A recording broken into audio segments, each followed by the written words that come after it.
பெரியவர்களே, தாய்மார்களே, வணக்கத்திற்குரிய வாக்காளர் பெருமக்களே, வர இருக்கின்ற சட்டமன்ற பொதுத் தேர்தலிலே திராவிட முன்னேற்ற கழகத்தின் சார்பாக, மதசார்பற்ற முற்போக்கு கூட்டணியின் சார்பாக, மாண்புமிகு முதலமைச்சர் அவர்களின் சார்பாக, ஓசூர் தொகுதி மக்களின் சார்பாக போட்டியிடுகின்ற எனக்கு உதயசூரன் சின்னத்திலே வாக்களித்து ஒரு வாரியான வாக்குகள் அளித்து வெற்றி பெற செய்ய வேண்டுமாய் கேட்டுக்கொள்கிறேன்.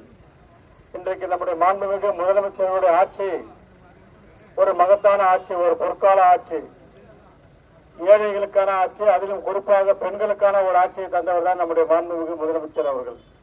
பெண்களுக்கான திட்டங்களை தந்த, இது போன்ற ஒரு திட்டங்களை தந்த முதலமைச்சரை நாம் எங்கும் காண முடியாது.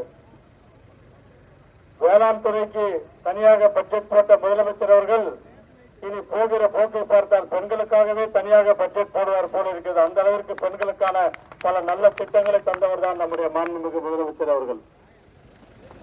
மாநகராட்சியிலே நாங்கள் பொறுப்பேற்ற பிறகு இந்த ஓசூர் பகுதியிலே கிட்டத்தட்ட 1000 கோடி ரூபாயிலே பணிகள் செய்து வந்து கொண்டிருக்கின்றோம்.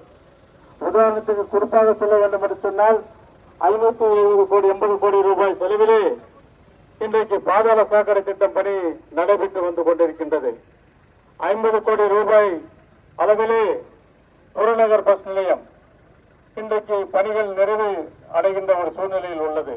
ஏற்கனவே இருக்கின்ற பஸ் நிலையம் கூட மாண்புமிகு கலைஞர் அவர்கள் ஆட்சியில் இருக்கின்ற பொழுது, நாங்கள் நகர்மன்ற தலைவராக இருக்கின்ற போது கட்டப்பட்டதுதான். இன்றைக்கு 100 கோடி ரூபாய் செலவிலே தலைமை மருத்துவமனை இன்றைக்கு கட்டி முடிக்கப்பட்டு இன்று அது பயன்பாட்டிற்கு வந்திருக்கின்றது. இப்படி எண்ணற்ற பணிகளை நாம் அடுக்கிக் கொண்டே போகலாம். இந்த ஓசூர் பகுதியிலே இன்னைக்கு பாத்தீங்கன்னா அதிகம் படித்தவர்கள் இருக்கின்ற இந்த பகுதியிலே ரூபாய் 3 கோடி அளவிலே இன்றைக்கு ஒரு நூலகம் கட்டிக்கொண்டிருக்கிறார்கள். அந்த நூலகமும் விரைவிலே திறக்கப்படும் என்பதை இந்த நேரத்தில் நான் பெருமையோடு சொல்லிக்கொள்ள கடமைப்பட்டிருக்கின்றேன். அதே மாதிரி பாத்தீங்கன்னா இந்த பகுதியில் 88 லட்சம் ரூபாய் செலவிலே பூங்கா அமைக்கப்பட்டு அந்த பூங்காவினை நம்முடைய மாண்புமிகு முதலமைச்சர் அவர்கள் திறந்து வைத்திருக்கிறார் என்பதை இந்த நேரத்தில் நான் உங்களிடம் பெருமையோடு சொல்லிக்கொள்ள கடமைப்பட்டிருக்கின்றேன். ஆக இந்த நாட்டு மக்களுக்கான ஒரு ஆட்சி, இங்கே இருக்கின்ற பெண்களுக்கான ஆட்சி, நம்முடைய ஓசூர் மக்களுக்கான தேவைகளை நிறைவேற்றுகின்ற ஒரு ஆட்சி. இந்த ஆட்சி தொடர வேண்டுமா இல்லையா என்பது நீங்கள் வருகின்ற 23ஆம் தேதி முடிவு செய்து கொள்ளலாம்.